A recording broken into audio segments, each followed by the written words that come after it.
Welcome. I'm J.D. Stillwater, a science ambassador and frequent guest worship leader in UU congregations all over North America. I am a cis white man in my early 60s with he/him pronouns, a shaved head except for a cute little goatee, wire-rimmed glasses, and today I'm wearing a red shirt and I don't know if you can see it, but a Statue of Liberty tie with stars and stripes on it. And this video that you're watching is an expansion and an updating of one of my more popular worship services. I'm Ann Stillwater, a retired school nurse, a published researcher on a specific aspect of trauma as it applies to medical professionals, a school nurse educator, and a certified yoga instructor. I give presentations for school nurses on trauma in the medical workplace, the science of sex and gender, and other topics of professional interest to school nurses. I am an AFAB in my mid-60s with short, still mostly brown hair, wearing some geeky computer glasses and she/they pronouns. Today I'm wearing a shirt of gray, red, and white flowers on a navy background. This recorded workshop is also offered as a live webinar at 1:30 p.m. on the Saturday of General Assembly 2025, and really anytime by request. If you'd like us to present it at your congregation, just let us know. To get us started, let's light the chalice.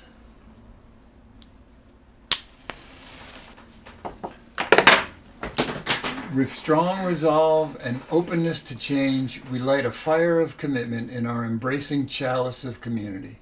And we light that same fire in the chalice of our hearts and minds as we strive to be the change we wish to see in the world, knowing that our thoughts and deeds will echo throughout the generations to come, as our ancestors' doings echo through us and through our lives.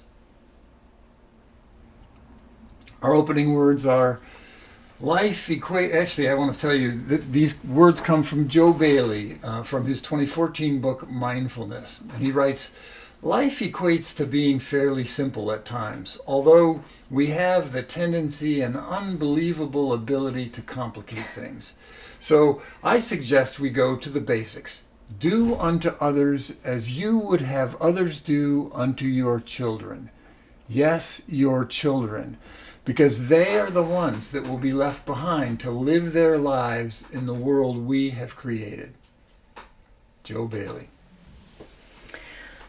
We will be talking about some tough stuff. One important trauma-informed practice is to reassure our subconscious minds that we are safe, orienting ourselves in this space. So take a moment to do just that by looking all around you. While looking, use your neck and hips to engage the vagus nerve and the psoas muscles, which will come up later. Again, look all around you, above and below, behind and to both sides, under your chair. Look all around you. Let's feel our bodies. Feel the breath moving in and out. Feel the cool air moving past the nostrils and down the back of the throat into the lungs. Feel the energy relaxing through the whole body, down and out the base of the spine, out the feet, down through whatever clothes or shoes are being worn, down through the chair and the floor and whatever is below the floor, through the foundation, down into the earth. Send awareness down into the soil, past the roots of any nearby trees and plants, the insects and larvae. Feel farther down to where in this part of the world there are layers and layers of sedimentary rocks. Where you are, it might be different. Whatever is down there, you don't have to know for sure. Connect, and then allow energy to move deeper, deeper, deeper into the bedrock, the solid crystalline structure of bedrock. Now further down to the magma, slow-moving rivers of hot magma which make up the vast majority of the interior of this planet. Awareness moves deeper still to where the magma becomes the semi-liquid outer core, the source of magnetism in our planet. Deeper still into the solid core at the center of the earth. Feel the connection. Know that we are all held in this gravitational pull. And feel the connection with others who were here long before us.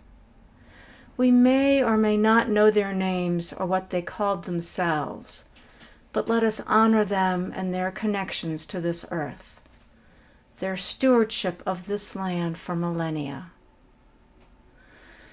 May Mother Earth help us to connect and heal through this work today.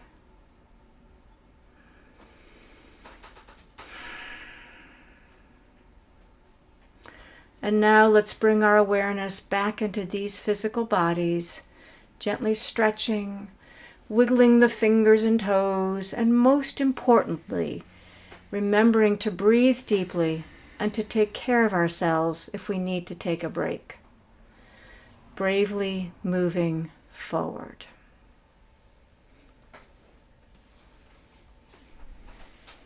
Thank you, Ann. Well, I started working on this topic around Father's Day a few years ago. So I was thinking about ancestors and descendants, grandparents and grandchildren. And at some point during the last few years, it seemed to Ann and me that grandchildren are probably not in our future. And for me, this brought some sadness. We are not pronatalists. We've been very careful never to pressure or even really to encourage our own kids to have children of their own. It's just not our decision. We want them to make it for themselves either way. But I see you grandparents. I know what I'll be missing. And I'm a little sad. I also know intellectually that what truly matters in this world isn't my grandchildren anyway, but the grandchildren. Humanity's in a precarious place now, one where it's no longer possible to protect my grandchildren unless we repair the world for all the grandchildren. This is my mom with two of her great-grandchildren when they were babies. Only one of them is a genetic descendant of hers. Can you tell which? No, you cannot. And if for even a fraction of a second you thought you could, well, think about that. Our brains have habits, and those habits come from somewhere. And that's what we're getting at today. This is my mom's father, my grandfather. He was a good man and a product of his time. He believed deep in his bones that German people are the best. And he kept this detailed hierarchy of ethnicities and racial groups somewhere in his head. I don't actually know how long his ancestors were here in North America, but I'm pretty certain that they were mostly Germans. That's just part of my heritage. On the other side, my father's father was a genealogist, so I know that his ancestors were here a pretty long time. For example, I am directly related to the Admiral Dewey, who is known as the hero of Manila Bay, for defeating the Spanish Armada during the Spanish-American War. And Grandpa was kind of unhappy that I changed my name when Ann and I got married. So my American heritage from his side goes pretty far back on this continent. What are your roots? Who are your people? Grab some scrap paper or a digital note, and in about 2 minutes, see how far back you can go with names and occupations and any information you have about any of your ancestors. Just 2 minutes, though. Pause the video now. If you're like me, you might not have been able to go much further back than grandparents without doing some research. I just haven't been all that interested in my ancestors or why they came to this continent in the first place. And that in itself, I think, is significant. What kind of cultural heritage makes us uninterested in our own cultural heritage? My American heritage. Every summer on July 4th, most Americans celebrate the victory of plucky pioneer forefathers over the well-regimented armies of an oppressive monarch, right? A victory which we celebrate by blowing stuff up. Well, I happen to really love fireworks, even knowing that they are a reenactment of exactly what's happening in Ukraine as we record this. Fireworks are a beautiful and inspiring way we glorify what is inherently evil. And I can't reconcile these things, and I still love fireworks. My American heritage. Well, in 2008, I took a test of implicit bias, and I discovered that in spite of all my enlightened efforts at treating people the same, my subconscious mind holds a stubborn bias against people of color. If you've taken a test of implicit bias, please say so in the comments and share as much as you're comfortable sharing about the experience. If you haven't taken a test of implicit bias, please do so soon, in the next few days if possible, while you're still thinking about it and before life moves on and you get distracted. There's a link for how to do it on the screen. These are often called implicit association tests, or IAT, and they're actually kind of fun. It's a speed test, so you have to associate faces with words as fast as you can while the computer keeps track of your timings. I'm not going to say more for spoiler reasons, and I recommend that you don't research the tests until after you've taken one. Well, ever since I took the test, I've been looking more critically at my own heritage, especially its origins. Where did white culture come from? How did we get here? Why does my subconscious mind have this bias? Well, after reading this book, My Grandmother's Hands by Resmaa Manakem, I have an answer, or at least a strong clue. I think the origins of my American heritage are rooted in trauma. We know that families that have endured trauma are more prone to addiction and abuse, neglect, and other kinds of family dysfunctions. And such families often have an unspoken code of conduct.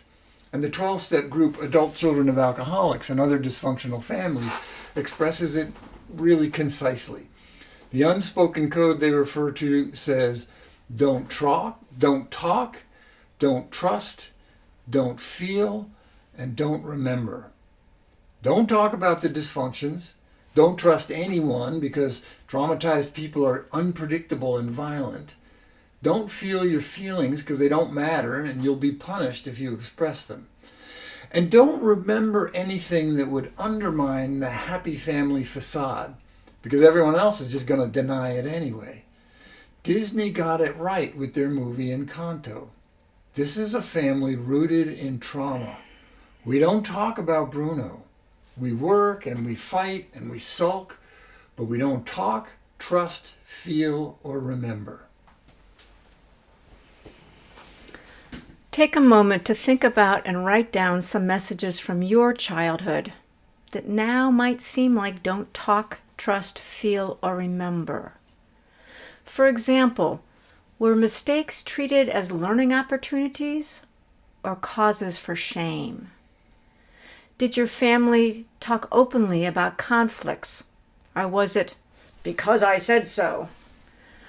What did your family tell you about strangers? Were family finances discussed openly or a carefully guarded secret? How about sexuality? Were some feelings more okay than others, perhaps based on gender? Which ones? Were you told what to feel? Take a few moments, stop the video.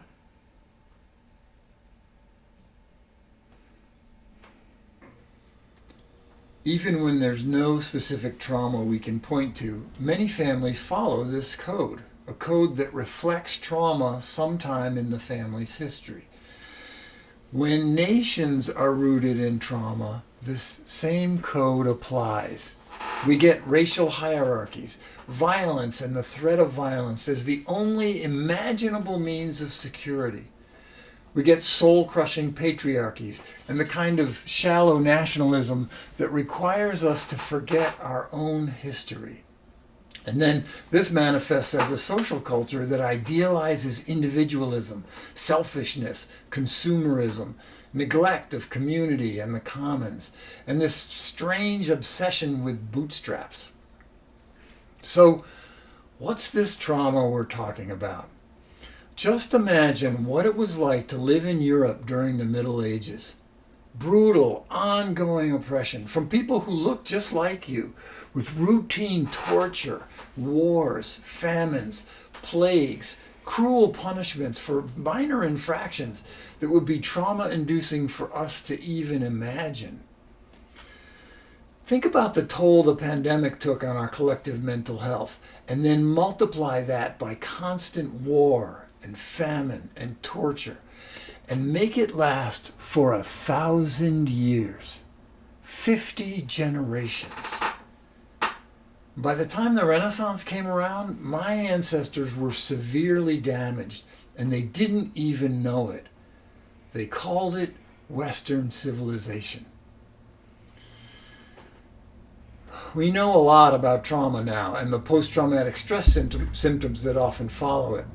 You know, when combat veterans return from World War II and Vietnam, the most frequent comment from their families goes something like, "Papa never talked about what happened in the war. He just wouldn't talk about it."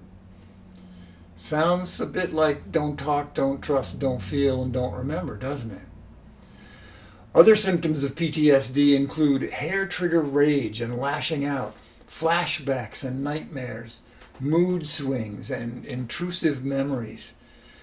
They try not to feel or remember, but it comes out sideways.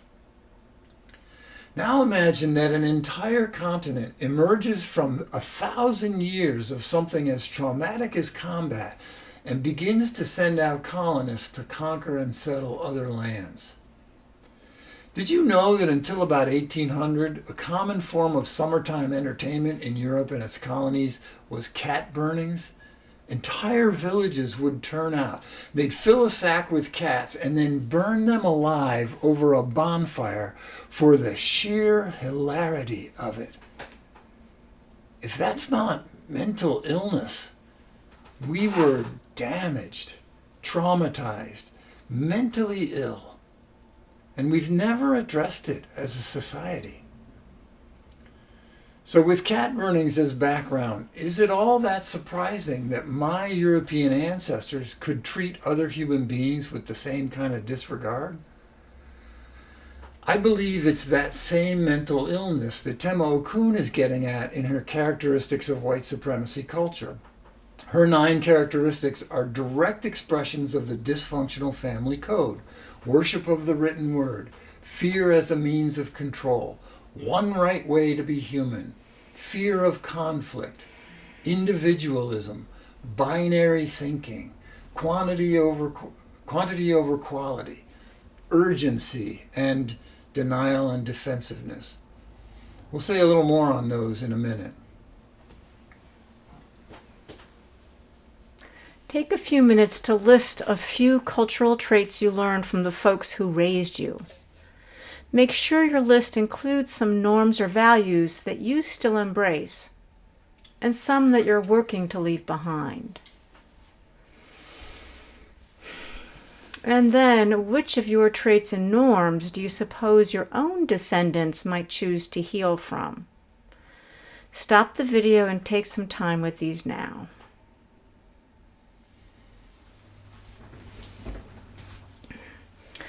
Let's talk more about trauma. What is trauma?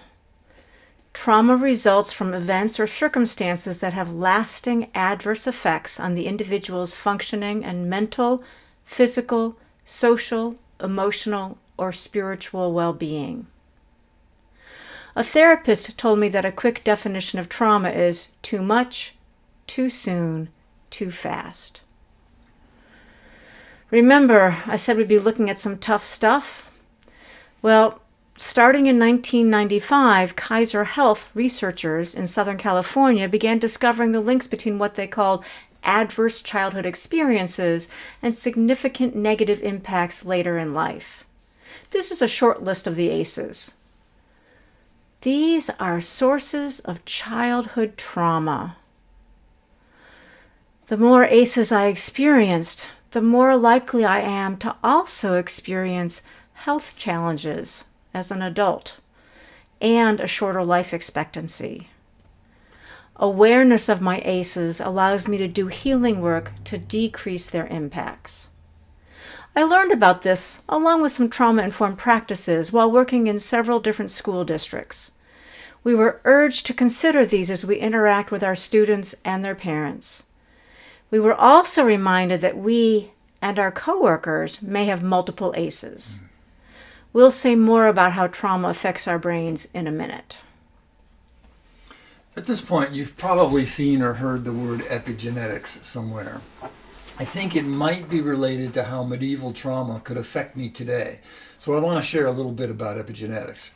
Epigenetics is a new pioneering branch of molecular genetics, and it's only really been around since the 1990s.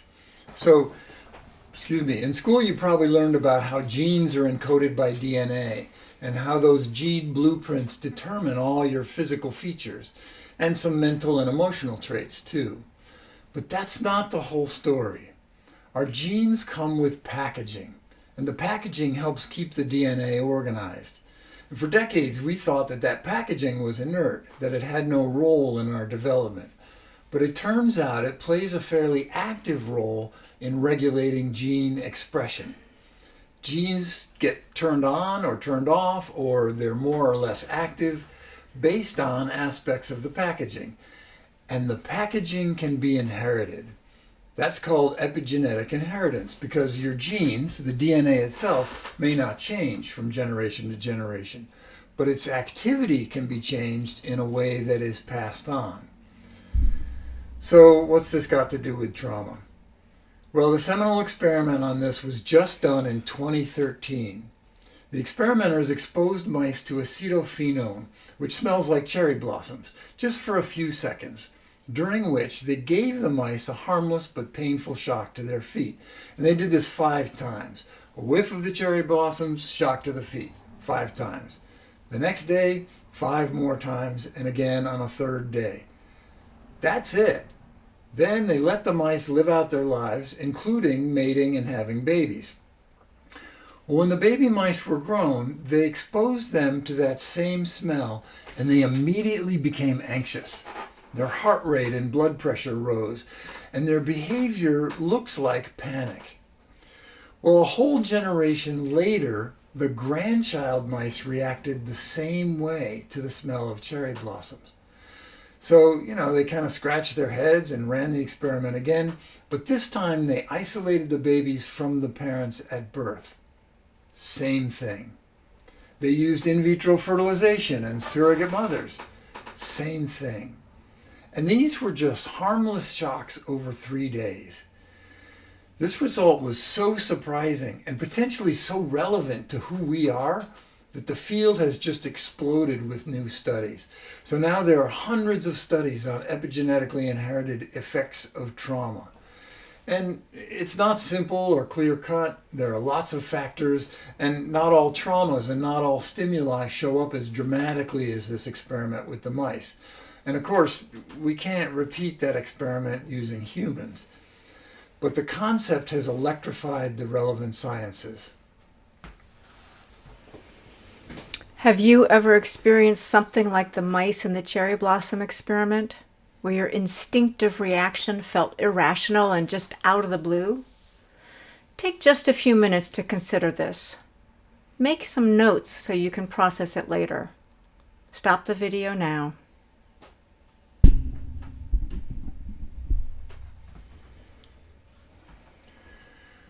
We don't subject humans to painful shocks, and our generations, human generations, are too long to make repeating the mouse experiment even feasible.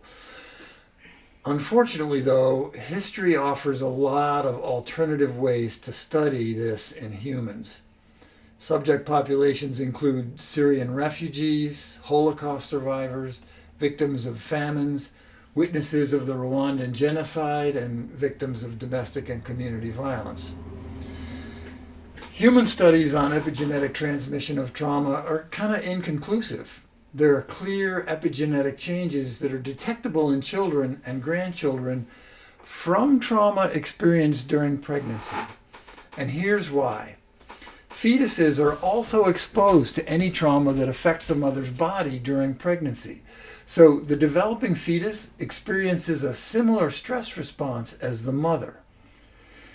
Here's an aspect that may take a second to digest. People with ovaries are born with all the eggs needed for their own fertility already present in their bodies. So if you have ovaries, all the eggs your body ever produced were developed between the 2nd and 5th months after you were conceived, before you were born. So eggs that may become grandchildren are also present, are also exposed to the trauma experienced by their pregnant grandmother. So the most we have evidence for in humans so far is 3 generations, and only when the trauma happens during pregnancy. Animal studies show more multi-generational effects, but also reveal a tremendous amount of complexity. There are several different kinds of epigenetic modification, and genes and their packaging interact with each other in complex ways. And then there are non-coding RNAs that influence everything. So it's really difficult to parse out. If it turns out that trauma experienced by my ancestors 600 years ago has lingering after effects in my epigenome, this suggests that some of my gut reactions, including ones I don't really like about myself, may have been programmed long before I was even born. If it turns out that epigenetic effects beyond 3 generations are a bust, we still know that trauma is a self-repeating cycle that's inherited in lots of other more obvious ways too. Trauma during pregnancy, dysfunctional parenting, addictions, war, punitive and discriminatory workplace and financial systems, and of course, cultural transmission. And after enough cycles, it gets decontextualized. So it's hard to connect our behavior and illnesses with great-grandpa's tour of duty in the trenches of World War I, let alone in Dark Ages Europe. Resmaa Manakem says, trauma decontextualized in a person looks like personality. Trauma decontextualized in a family looks like family traits. And that's only part of the quote. I'll share the rest of it in a minute. But that part started a Reddit thread on a subreddit for complex PTSD.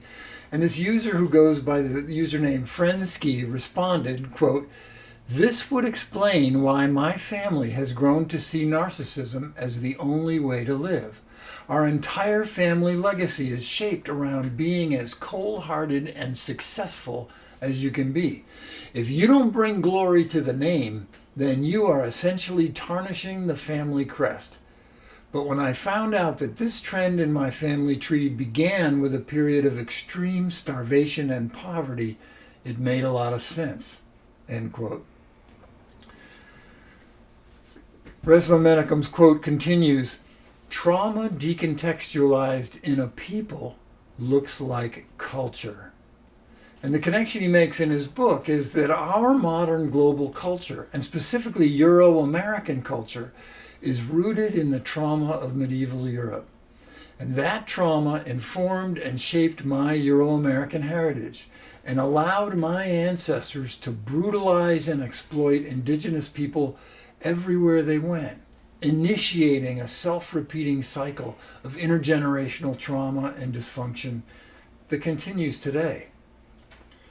Now, trauma and dysfunction are transmitted directly through generational abuse and exploitation, and also by the larger culture and possibly epigenetically.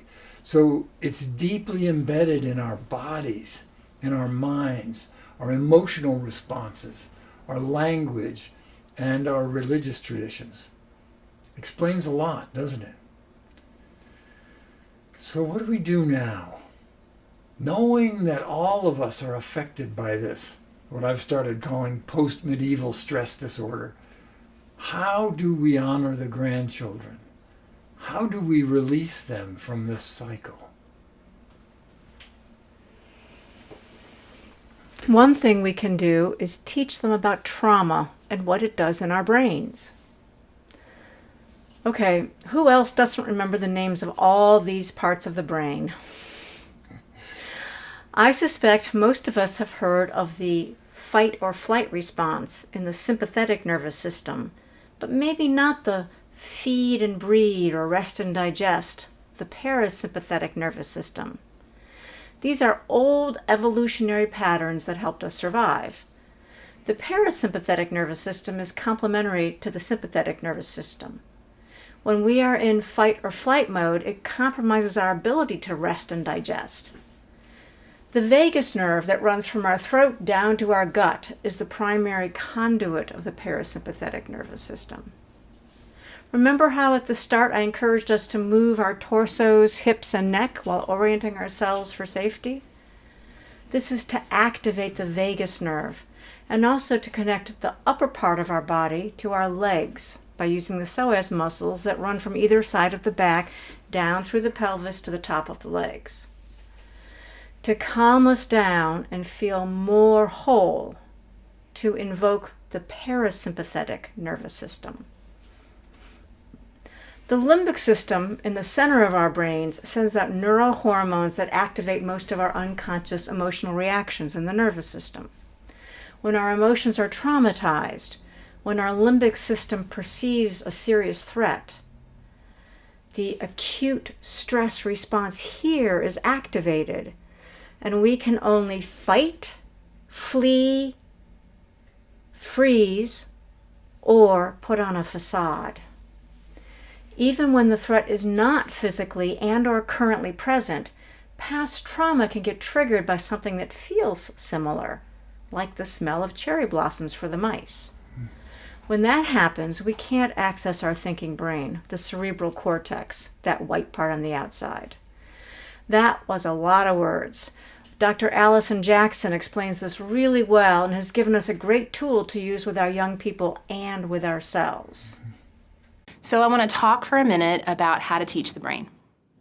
One of the really important things that we know in trauma is that when we help people understand the injury trauma creates in the brain and help them understand how that impacts the way they respond to other events in the world, it really helps them and their families move forward in their healing. So lots of people have given ways to teach the brain. As a practitioner myself, I've taken a lot of the models from Dr. Dan Siegel, taken models from the Hahn Foundation for teaching in the optimistic classroom, and looking at some of the things Ledoux has done, and put them together and really challenged myself and folks that I educate about practicing really teaching the brain. So when I explain this to teenagers, I start with the hand model, okay? And I start by explaining that we're going to talk about the downstairs brain and the upstairs brain that everyone has. Formally, this is called the limbic system, and this is called the cerebral cortex. But what we're going to talk is downstairs brain and upstairs brain. So in your downstairs brain, this is where fight, flight, or freeze lives, okay? When threat comes at you, your body has 3 reactions it can make. It can fight, it can run away, or it can stay very still until the danger's gone.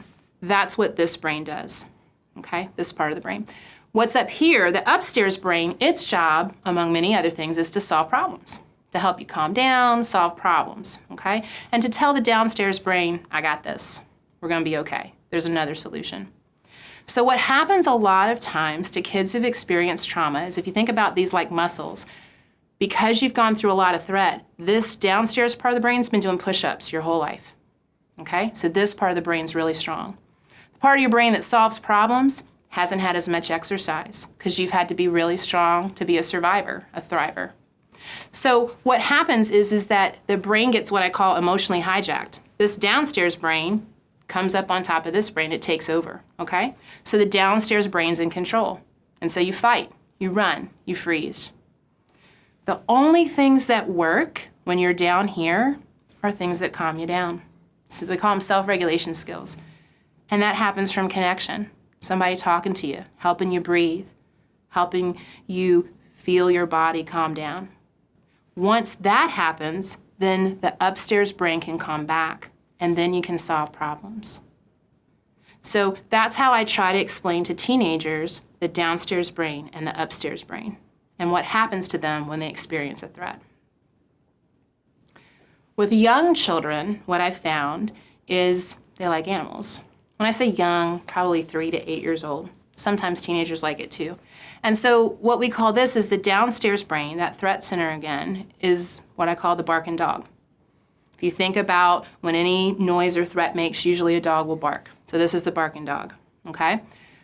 A problem solver is often called the wise owl. So upstairs is the wise owl, downstairs is the barking dog, okay?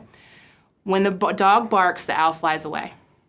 And so when the dog's barking, the only things they can do are maybe practice blowing bubbles, maybe practice breathing deeply, things that help the dog start calming down. And that's where you build their self-care strategies. They practice lots of different things to help the dog stop barking. The first skill being recognizing when their dog barks. Once they learn how to calm the barking dog, then the owl flies back, and then they can come up with solutions. And again, they're trying to get this muscle stronger. The problem for most people who are intervening, if you're talking to a family, most parents are going to naturally start with redirection and consequences for negative behavior. That's the first place they go. They're shaking fingers and telling somebody, stop that, you need to do this. That's an upstairs brain intervention, while most children who've experienced trauma are downstairs. So the term Siegel uses is you connect, then you redirect. The only thing that will calm a barking dog or the downstairs brain is helping that child calm down. And only then, once you teach the child to calm down, can you engage the part of the brain that solves problems and actually come up with solutions for better behavior choices. And that's why it's important to respond to the need, respond to the safety needs that get kicked up by threat, and not just react to the behavior that happens. The way out of this traumatic flight or fight response, the way to soothe the barking dog is to invite the wise owl back. We do this by connecting with ourselves, with our world, or connecting and being present for someone else who is upset. The wise owl, my cerebral cortex, won't return until I realize I am safe and can orient myself in the here and now to settle my feelings and my body. Resmaa Manakem says the way to do this is settling. Settling activates the parasympathetic nervous system. When I relax, I can open up access to my cerebral cortex, my thinking brain, and a wide variety of logical and creative thoughts that are likely to be less reactive and more productive. Resmaa Manakem says all adults need to learn how to soothe and anchor themselves rather than expect or demand that others soothe them. And all adults need to heal and grow up. Let's soothe ourselves. We're moving into a short, settling relaxation now, so make yourself comfortable. Feel free to close your eyes if that's more comfortable, but it's fine to leave your eyes open. That's another trauma-informed practice, giving people options like to have eyes open or shut. I will use the first person here because your subconscious mind will connect more deeply when it hears I, my own agency. And Resmaa emphasizes that cognition is not the only type of intelligence. Racialized trauma is embodied in my physical body, which is why his book, My Grandmother's Hands, includes practices to help me get out of my head and into my body. To settle myself, I breathe deeply. I make myself comfortable. I am aware of the support beneath me. Safety is key to being able to relax. So if I need to reorient myself, I look around me again, up and down, behind and to each side. I check in with myself again. What am I thinking, and where have my thoughts been? How am I feeling emotionally? Has an old wound or a recent glimmer been awakened in my heart?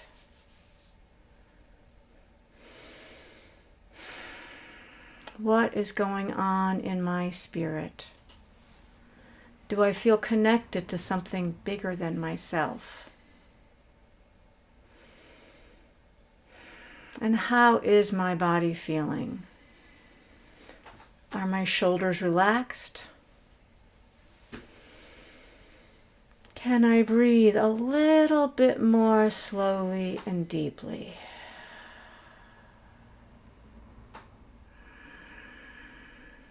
However I am feeling right now is okay.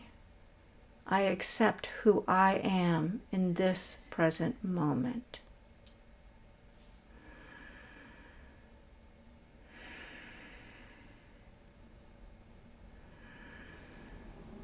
And let me move into my body.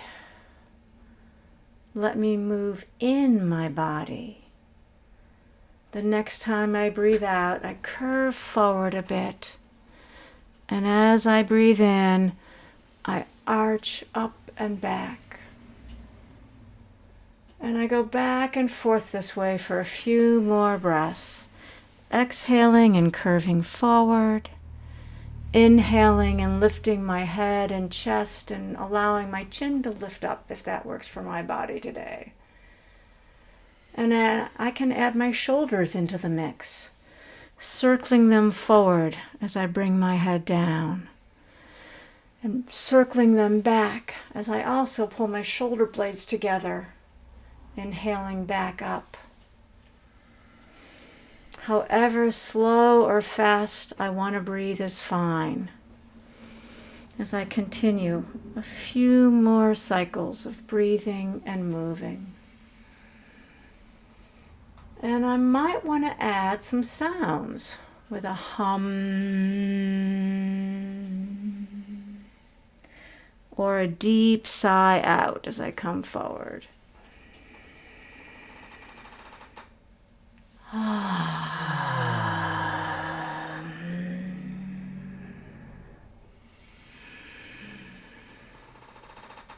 Breathing, moving, noticing, aware.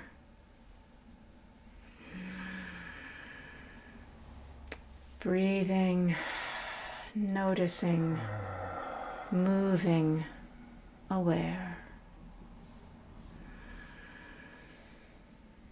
And now I slow my body's movements and gently bring my focus back to the room. Am I feeling calmer and more accepting? Am I ready to bring this settled awareness with me as we come back to some more cognition-centered concepts? Trauma-informed care with time for transitions is so important. I urge us to incorporate trauma-informed care into our self-care and our church communities. We all deserve it. I suspect that my implicit bias is at heart a trauma response.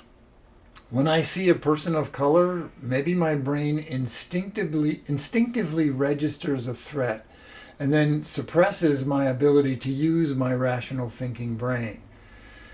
This does not excuse any behavior that might follow. Let me say that again. Past trauma, wherever it came from, explains a lot, but it's never an excuse. Like an alcoholic or an addict, I may have any number of predispositions for my current struggles, but they're still mine. It's not helpful for an addict to say, "Not my fault, addiction runs in my family."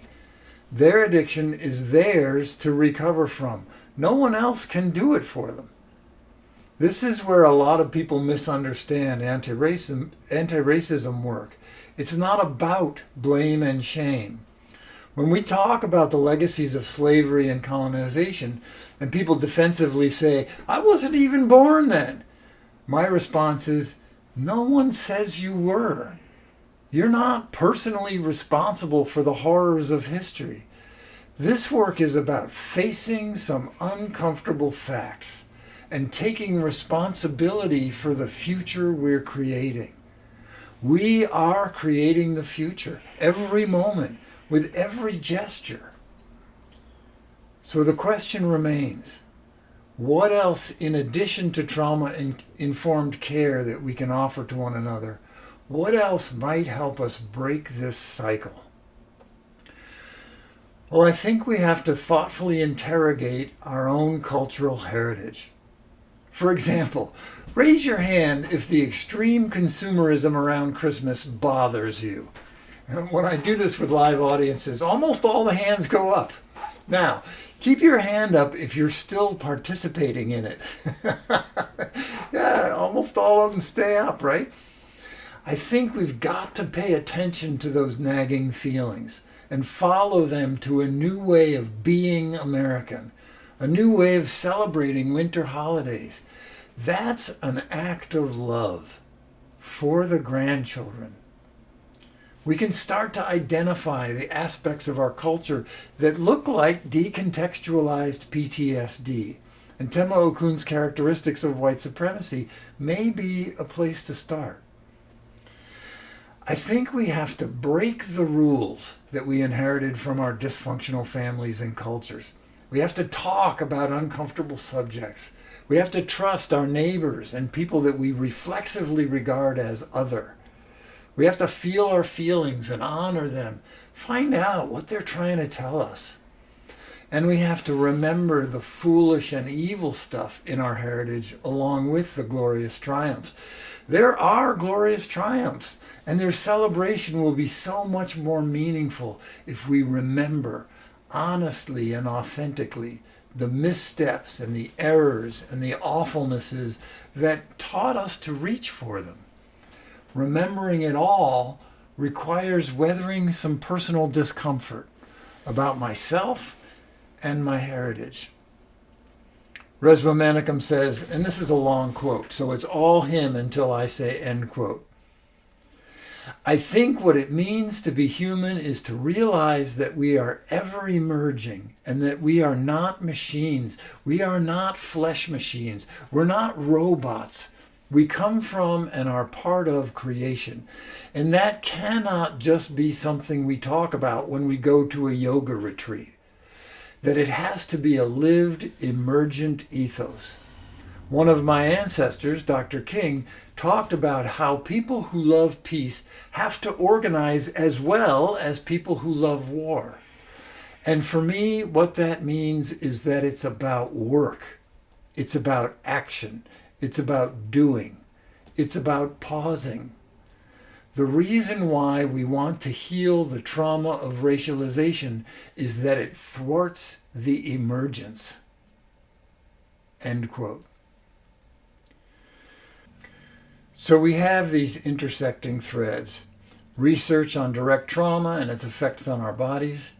Studies of epigenetics as a possible transmitter of trauma through generations. Our commitment to building a new way for the grandchildren. And our UU values to guide our way. Woven together, these threads suggest that if we want to bend the arc of the moral universe towards justice, if we want to create inclusive, beloved community, we have to start with ourselves. We have to think globally and act locally. Think 7 generations, but act now. And, it doesn't get any more here and now than our own bodies and minds. How can we heal from this? Well, there's not much of a scientific consensus on that yet, but Resmaa Manakem describes techniques that his ancestors used to soothe their bodies and build resilience during the compounded traumas of enslavement and the Jim Crow era. I encourage you to study his books with others and to incorporate the techniques that he offers into your daily routines. Holocaust descendant and trauma therapist Gabor Mate is another good source for this work. And Ann and I were blown away by a talk given by Vietnamese refugee and trauma educator Linda Tai, who is a close associate of Bessel van der Kolk, author of The Body Keeps the Score. There are lots of resources and lots of movement in the field of healing from trauma, both healing from our own trauma and from ancestral trauma. My own path urges me to weave in what I've learned from Brené Brown and from yoga practices and other kinds of somatic practices like deep tissue massage therapy, Sufi and folk dancing, and 12-step recovery. Taken together, they tell me that justice requires healing relational and systemic harms through healing ourselves of residual trauma. To that end, here are some affirmations that may help. They reflect wisdom from all those sources, so none of these is going to be surprising or new to you. And there's a printable PDF of them on my website, so you can stick them on your fridge or put them in your pocket or just spend more time with them. I'll put a link in the description or the comments someplace near the video. In the interest of time, we're just going to skim through them, but I think they're worth taking some time with on your own.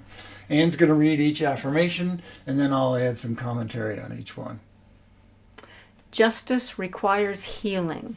My healing is sacred, necessary, and revolutionary. Yeah, a surgeon can't heal using dirty hands and tools. So we can't create justice while we're still expressing a traumatized Eurocentric culture. Einstein said something to the effect that we can't solve a problem using the same level of thinking that caused the problem. We have to evolve, and that is a sacred, defiant, necessary process.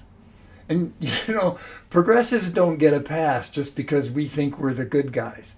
This is in all of us. Healing is not a race. I honor my unique rhythms, knowing growth takes time and tenderness. One of Tema Okun's characteristics of white supremacy culture is urgency.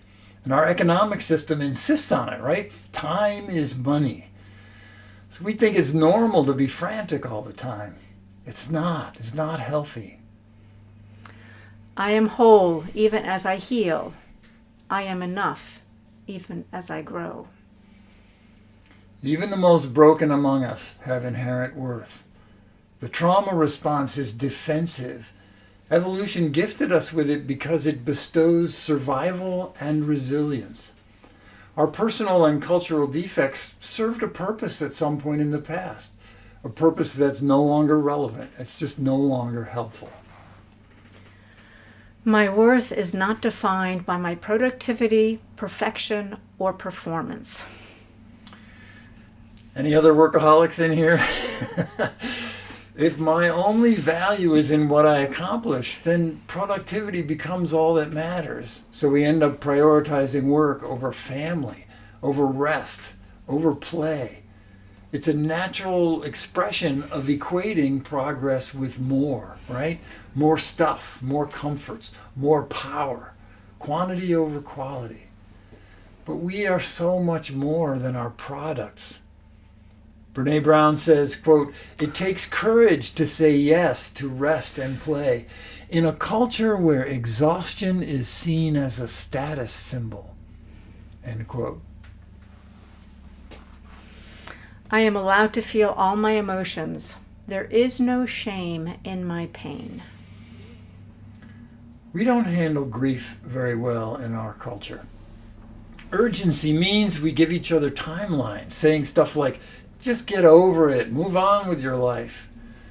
Let's grieve in community, vulnerably, for as long as it takes. And then we place strict limits on who's allowed to express anger and when and how. But our emotions are embodied. We don't choose them. When we try to put a lid on them, they often squirt out sideways through violence or depression.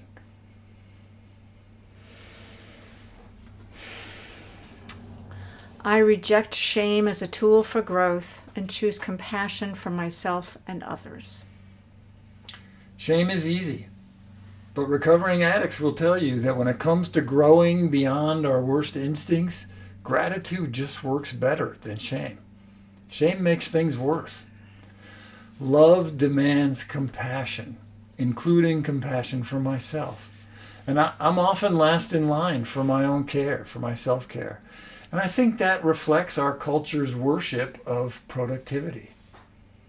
I think we have to practice loving ourselves when our culture keeps telling us that our value is measured by our work and our possessions and what our bodies look like.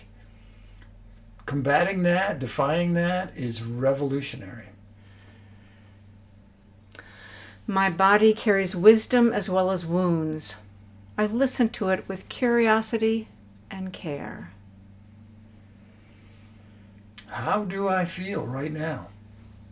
Am I going to honor that feeling or try to shut it down?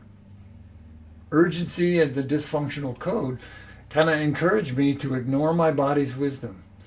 So I'm learning to take the pause. Take the pause. It only takes a few seconds to get my body's opinion on something, but I might not like what it has to say. I choose authenticity over approval, even when it's uncomfortable. I can speak my truth with courage and still be loved. I admit I am a beginner at this. The fear, we talked about doing a Darth Vader voice. The fear of conflict is strong in this one. Well, disapproval too. There was a slide earlier in this presentation with an arrow, you may remember it, an arrow pointing to a picture of me. And I waffled for a long time about whether to include that word racist. I know racism operates in my subconscious mind, but I had to muster some courage to be authentic in this very public way about that. I embrace vulnerability as a strength, not a weakness. We're behind. I will fix these later. I embrace vulnerability as a strength, not a weakness. Asking for help is a strength. Asking for help is a strength. There's a proverb from Burkina Faso. We actually tracked it down. And the proverb says, if you want to go fast, go alone. If you want to go far, go together. Humanity's greatest accomplishments, from building the pyramids to building the beloved community, they required deep cooperation among vast teams of people working together. Rugged individualism discourages us from even assembling those teams. I listen to understand, not to fix, judge, or defend. This is a growing edge for me. This one is too. This affirmation presumes that I listen at all. So I have to start with just those first two words. I listen, period. Old cis white guys like me take up a lot of cultural space. I'm doing it right now, right? We can talk less and listen more. And then progressives like me have done a terrible job of listening to our political and cultural opponents. There's a ton of research out there that says curiosity is more persuasive than evidence or argument. When we listen with genuine curiosity about others' perspectives, it opens them to reconsider those perspectives. Once aware of an unhealthy pattern, I lean into the discomfort with grateful acceptance and curiosity before I take action. Urgency and shame kind of make us want to jump straight from awareness to action without taking the time, taking the pause, without taking the time to fully understand and accept reality as it is. A premature rush to fix a problem we don't fully understand is a recipe for continuing the cycle. It's also the source of, what is it called? Male answer syndrome. But I noticed females have it too in our culture, just maybe not as much. Or mansplaining. Mansplaining, that's the word. Thank you. I release any inherited pain and fear that no longer serve me, and I bless the resilience that remains. Resmaa Manakem uses the phrase somatic abolitionism, abolishing the effects of racialized trauma from our bodies. European Americans have this work to do too, and privilege makes it harder for us to see how it messes with our relationships and well-being. It's precisely because love is not at the center of American cultural values that I think makes Unitarian Universalism such a needed voice, especially now. I think it's time for us to level up, and Vienna Teng has a music video about that that's been pretty inspiring for us, so we wanted to share it.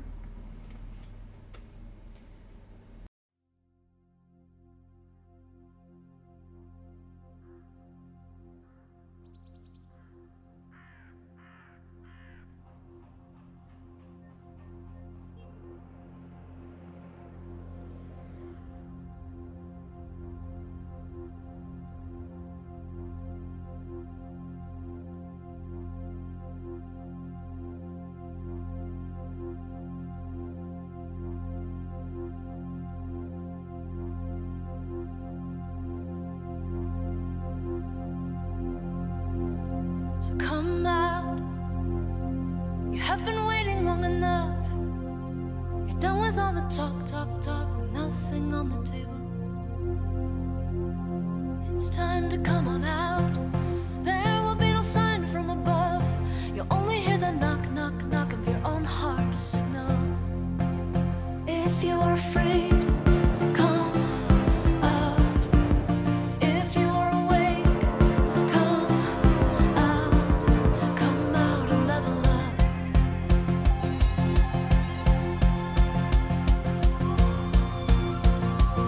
Begin again, dynamite the dam on the floor.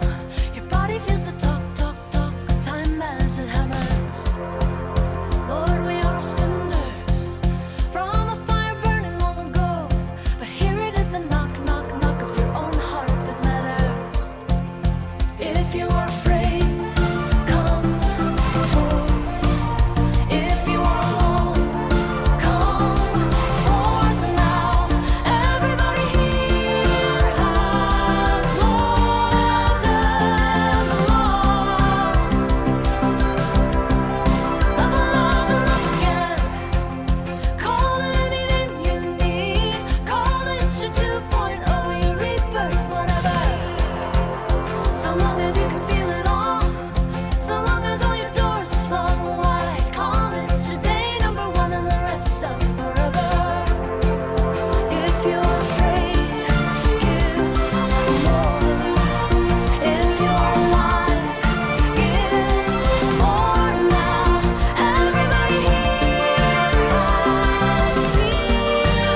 I have only glimpses of what my own ancestors went through.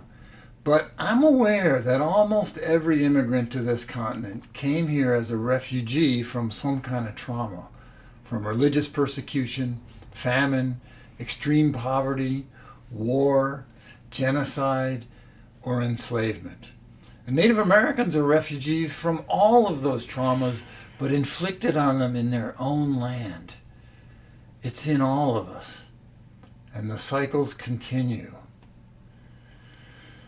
The most recent science we have says that our ancestors' trauma may live on in our bodies as well as our minds, our culture, and our spirits. This is part of our heritage. For those of you who've been holding your breath this entire time, trying to figure out what is going on in this picture of my mom and her great-grandchildren, I'll tell you sort of. One of these kids is a genetic descendant of my mom, and the other is the child of the same-sex marriage of my mom's grandchild. And no, there is no way to tell from the photo which is which. And the point is that to my mom, it makes no difference whatsoever. These are her great-grandchildren, full stop. And I gotta point out that in spite of those adorable bow ties, you don't know these kids' genders either. No one does. We won't know for sure until they tell us. As it turns out, there is some small hint of a possibility that there might be grandchildren for Ann and me, but I'm not going to hold my breath. There are millions of grandchildren out there for me to love and nurture. But to do that in good conscience, I think I have to strive not to pass on the unresolved trauma that comes with my European American heritage. With love, for the grandchildren. In a culture that idolizes individualism, I should probably do it in community with others, like perhaps in my UU congregation or fellowship or church. I have work to do. We have work to do. Let's get started. May it be so.